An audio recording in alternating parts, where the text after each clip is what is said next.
এই ଜଳଖିଆଟି ଦେଖିବା ପାଇଁ ଯେତିକି ଡେଲିସିୟସ୍ ଦେଖାଯାଉଛି ତାଠୁ ଅଧିକ ଖାଇବା ପାଇଁ ଟେଷ୍ଟି ହୋଇଥାଏ।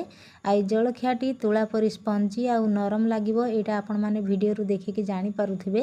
ଆଉ ଏଇଟା ଆପଣମାନେ ଉଷୁନା ଚାଉଳ ଆଉ ବିରିରେ କରିପାରିବେ।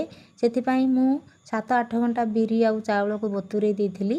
ଆଉ ବତୁରେଇ ସାରିବା ପରେ ଚାଉଳ ଆଉ ବିରିକୁ ବାଟିକି 7-8 ଘଣ୍ଟା ରେଷ୍ଟରେ ଫୁଲିବା ପାଇଁ ଛାଡ଼ି ଦେଇଛି।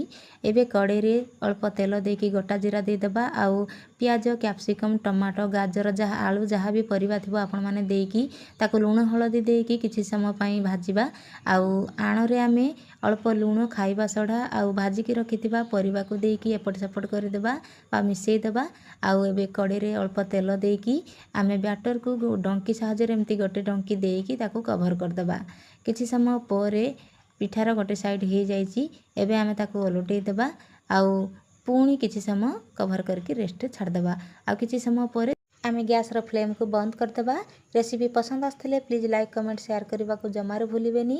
ରହୁଛି, ପୁଣି ଦେଖାହେବି ଆଉ ଏକ ନୂଆ ରେସିପି ସହିତ।